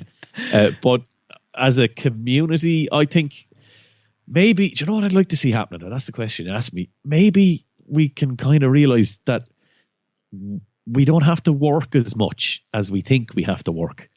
Like one of the things you often talk to people about is how much is enough? You know, what do I need just to be happy and to get by on. And sometimes I look at, there's I can't think of your man's name, Bill something, the businessman from Dublin. And I remember listening, he had car dealerships up in Dublin. I can't think of the guy from The Apprentice. Bill Cullen. Bill Cullen, Bill Cullen. And I don't know where, I think it was in a second-hand bookshop or something. I came across his biography. Is it Apples? Penny Apples. Yeah. I said I'd buy it for the crack and read it. And I couldn't help but feel that he has some form of mental illness, the poor man, where he can't stop earning money. And it was interesting reading that because his mother worked on Moore Street and sold apples out of a pram, and that's what it's based on. And I think that part of his upbringing damaged him in some way, that he has the drive to just earn and earn and earn as much money as he can possibly gather. And I was just reading that kind of going, Jesus, man, like how much is enough? You know, when are you going to stop? And he's never going to stop. He's not able to stop. And I was hoping then, looking at this, where, you know, I'm working from home, but I'm still doing my work, but I can go down the beach for a walk in between the classes. And, you know, I can prepare a class at 10 o'clock at night if I want to, and be out in the garden during the day. And that ability to mix up the work like that and maybe give people a better quality of life as opposed to, you know, being able to earn more. And I'd hope for something like that. Yeah, I was thinking exactly the same thing. And like now that we have the opportunity, you know, a lot of people are spending more time with their family or reconnecting with themselves in a way that maybe like we wouldn't have otherwise had the opportunity to do. And I think that would be, for me, like that would be a driving factor for me in terms of being able to maintain and keep on developing that connection with myself and other people on a deeper level. And the thing is that like, it's very hard to do that if you just fill your calendar up with being busy all the time, with running from place to place, and as you say, like just kind of like just working non-stop. And I think like I'd love to think there's going to be a big positive kind of release of like festivities when this is over. You know, people getting together and stuff. There is like, yeah, there definitely is. People are going to lose the plot, you know. But yeah. I just did an interview for the podcast with Avril Stanley, she's the boss woman of Body and Soul. And they're in kind of limbo at the moment where they haven't called off the festival because it's on the summer solstice. And the reason that they put it on the summer solstice was, you know, she was trying to tap into that idea of the Celtic spirituality and go back to paganism, that summer solstice was a massive celebration. And if things come back on track before that summer solstice, like, is there any festival or is there any celebration that's better positioned for that party to be for pagans, whether you go to Body and Soul or not? But that festival of the summer solstice, that high summer, you know, on the 21st of June, that'll be some session. Like, all you need is a bag of cans and a fire and the right people, and you're away, you know. And this episode is like propaganda for Body and Soul, but like it sounds like but it's really good. Actually, it's not. I don't think it's my favorite festival. I love Fantastival. I love that one, and it's that thing again of like feeling like I'm with my tribe. And Electric Picnic is great. You know, there's great bands at it, but I feel it's the ones I feel at home at. Yeah. And I think Fantastival is in that bracket as well. You know? That meditation that they do at 12 o'clock I think it's on the Sunday of the Body and Soul, is class, like at the main stage where they just kind of like, everyone's just lying down, just being, you know, harmoniously meditating together. Not for me now, I have to say, I'm probably still, I might be, I've walked through it a couple of times on my way to the van. I've done it. Way back to the van, but I've done it twice, and both times I came away from it like, I'm like, fuck, okay, that's it. I'm definitely going to do meditation every single day from now on for the rest of my life after that, because you're just lying there and like, I remember just lying there, just massaging my face one day at it. I was like, oh yeah. Here, the other thing. Say no more. Yeah. The other thing is, oh fuck. Here, the other thing is, just I can't even say how much life doing the podcast has been giving me recently. Like, so, like having these chats. Like, I'm actually going to go out for a walk now because I'm fucking buzzing after the chat that we've just had. And the one thing on a personal level for me, after this, I fucking can't wait to give someone a hug. I swear to God, I need to, like, the next person I hug is going to be next level. But I'm gonna have one in the back. Choose carefully. Yeah, I know. You could really scare them. It has to be the right person. I know. I'm gonna keep one in the back pocket for the next time I see you as well. Fair enough. Fuck, I don't know. I suppose that's probably as good a place as any to finish up with. Absolutely, a hug, a virtual hug. Yeah, that's it. I know. To give the microphone up. That was good. That was good, man. Yeah, it was the best one I've got in a while, anyway. Yeah. Fuck here, Mark. Garamila Margaret. It's been class. Nobbery, man. So let me see. Well, I suppose we'll see each other on the other side of this. I hope sooner Absolutely. rather than later, and we'll fucking have a bit of crack. We will indeed.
J.D. Vicardigale.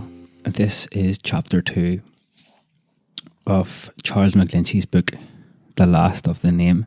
The first chapter can be found at the end of the previous episode. Chapter 2, The Home. I never remember any sod houses in my time. They were all built of stone and plastered with blue clay and lime. The people never bothered much about whitewashing. There wasn't much order on the houses then. The cal lanogach, the algae or the wall fungus, would be growing on the walls 2 or 3 feet up, nearly as far as the windowsill. The houses were roofed with bog fir and laths with scraths or sods put on top of that with the clay side down. Then the houses were thatched with rushes or straw. The outhouses were often thatched with fine heather or bent from the shore. The thatch was tied down with homemade sugans or straw ropes attached to the backends or hooks stuck along the top of the walls below the eaves. The chimney was just a rod creel with no bottom. The smoke went up along the gable wall and out the hole, but a lot of the smoke hung about the rafters, and there was a smell of smoke of everything about the house. Later on, French hobs came in, and a flue was built to carry up the smoke. All the old houses had a couple of holes built in the walls at the side of the fireplace. They were called pull cluche, or bowls. They would hold a pipe or fir splits or things like that. There was always a kitchen bed in the old houses called an outshot, and it was boarded off with a sliding door to get in and out. It had a roof too, and you could throw things up there out of the way. This was the taster bed. My mother said there was no windows in the house she was reared in herself, but the 2 outshot beds, one to each side of the fireplace. Her uncle took out one of the outshots and put in a window, but the roof was low, and his wife gave him no peace till he built a new house with a kitchen and 2 rooms. But people would always tell you they had better luck in the old house. In the older houses, the bedroom was small, just the length of a bed. The wallstays of an old house with a room of that kind are out and Gortna Hinson yet. I stepped in it myself, and the room is 7 feet long.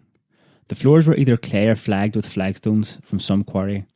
Most of the houses had a half door as well as an ordinary one. The door was fastened inside by a wooden bolt, and the outside, if the people were going away for a day, it was locked with a padlock, a hasp staple that you got for a shilling. There was a latch too on most houses, a homemade wooden one or an iron one that you bought. The houses were hardly ever bolted at night, just left on the latch. A beggar could get a bed of straw beside the fire in nearly every house in the parish in those days. The carpenters made the chairs and tables and dressers and wooden beds.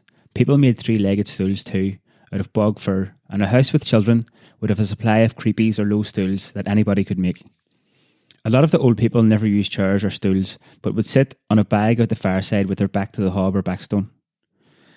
The Auguster, Owen Roddy, a friend of McGlinchey, used to sit that way and always wore the back out of his wiley coat first.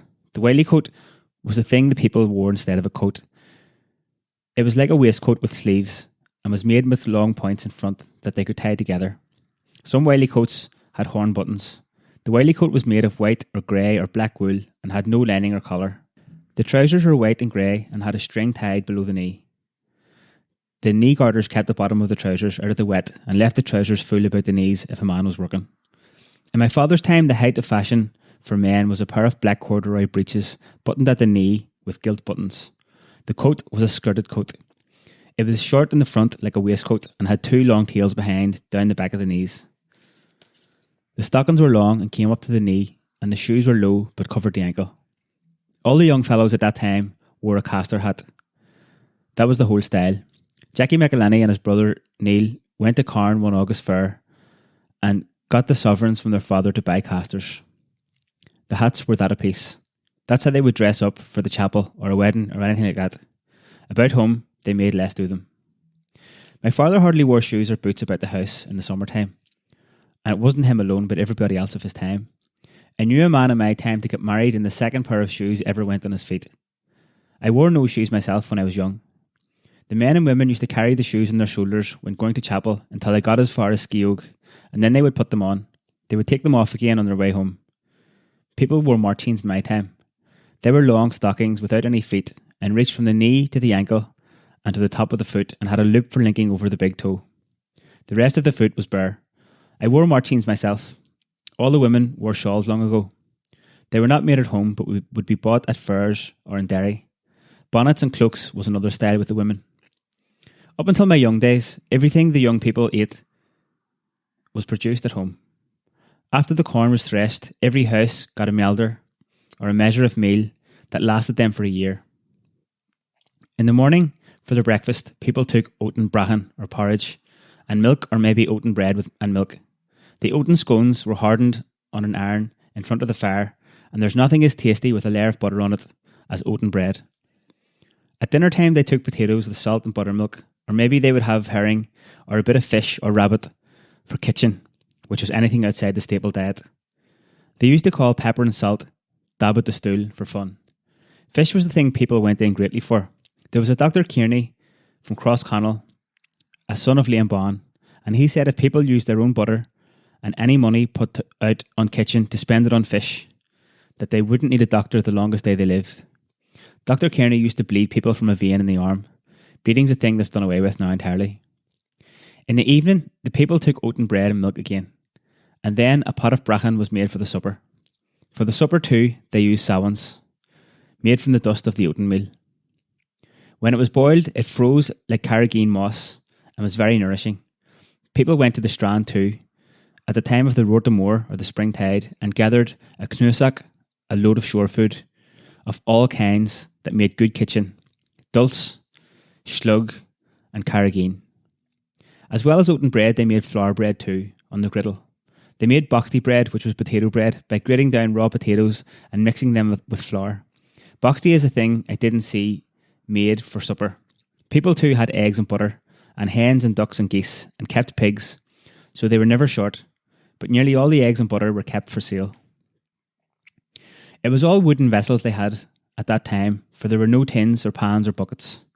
They had tubs and barrels and piggins, which were pint measures, and every house had a supply of noggins, or googans, they called them.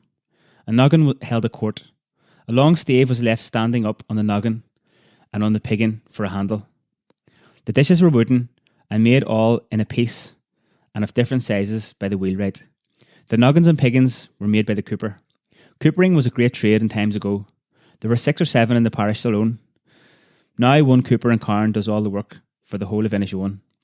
The coopers put bulrushes between the staves, and nothing would ever leak that the bulrushes were in. The Breslins used to cut bulrushes in the lock. Owen O'Breslin made a kind of a float with ladders and planks and boards and went out cutting the bulrushes with a long pole with a hook on the end of it. The rushes would be cut, went in seed and tied in bundles and taken to Derry and sold to the coopers at 6p a sheaf. It was a pleasant job on a nice warm day in August with your feet in the water.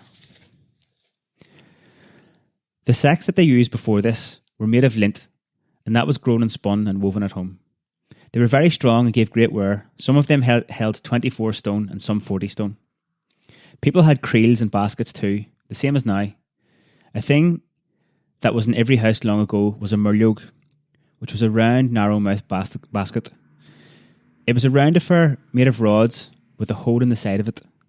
It was hung up on a peg in the side wall and held things like balls of wool or socks, or criflog, which were odds and ends of any kind. Cradles were made of rods too, and had wooden rockers on them, or sometimes they were made to sit on the floor without any rockers or feet. The murlogs are all done away with now. At night time, there was no light about the house, only what came from fire. A woman or two used to sit to one side of the fire, clothing or carding or spinning with the light of the fire. The rest of the house would be in darkness. If anybody came into the house, someone always turned the turf in the fire to see who it was. The men sat about the kitchen chatting and telling stories or maybe singing sometimes. Some of the old people could keep the house going till bedtime. There was nothing else the men could do after nightfall. I often heard my father telling about a night some men came to lift a woman from the glen. Long ago, women were often seized like that and taken away to marry some man. There was a mentioned girl named Betty Barr, and one night the band of horsemen came for her. She had a sister, Katie, that wasn't so good looking. The men looked in the window and saw Betty clothing lint on a stool in the corner and Katie at the spinning wheel. The men moved in then, but the girls happened to change places and they took Katie down the road where they had a horse with saddle and pillion ready for her. They discovered their mistake there and let her go, but they didn't get back for Betty, for the glen was alarmed by that time. Seizing women that time was called fuadach by the old people. In my grandfather's time, or before it, there was a girl from the lower end of the parish seized and taken up about Kinnago or Buncrana. One Sunday afterwards, her father saddled his horse and went up to see her. The people of the place were away at mass, about the hill somewhere, and he found his daughter in the house. She warned him he would be in great danger if they came on him about the place. She made a scone for him, called a torching bug, and hurried him away. They overtook him at the brook in the glen that divides the two parishes. As soon as he got across and into his own parish, he turned to face them and put his trust in God and the chairman of Clunmanya, and fell to them with a cudgel of a stick he had, and killed them as they came forward to him. The people that were killed were buried at the spot, and it's always been called Shrúhan the Gurp, or the stream of the corpses, since then. Many a time I fished that brook when I was a boy. For going about the house, the people used fir splits. They were nearly as good as a box of matches or a candle. They made candles at home too, with a lint thread or a peeled rush for a wick. This was dipped in tallow and let harden and then dipped again till it was thick enough. When they went to the bar to milk, someone took a coal or 2 or 3 fir splits to show them the light. If you were outside and looked about you after night, you wouldn't see a light far and near. On Christmas morning, everyone lit a candle in the window, and you could pick out the houses on both sides of the glen when you would be going to early mass. At night, the fire was always raked by covering the coals over with ashes. It was easy getting the fire lit in the mornings with good rakings. People rake the fires yet. I raked the fire myself one Saturday morning in 1932 and went to the Eucharistic Congress in Dublin and didn't get back till Monday evening. The fire was living in the rakings all the time. People didn't make the candles at home in my time. They were to be got in shops. Lots of the houses had small brass lamps without any globe. They burned a paraffin oil that gave more light than a candle. Then the big oil lamps with globes came in, and sure now there's electric light and whatnot. In my early days, there were very few clocks. People took their time from the sun. In odd houses, you would see a wag-at-the-tail clock. It was always kept in the room. Men went around with packs, selling and fixing clocks. A wag-at-the-tail cost £1. I remember a man by the name of Fowler who went around the glen when I was a young fellow. When he would be fixing a clock, he used to mix up all the wheels on the table to frighten the women. They thought he'd never get them put back in the right places again.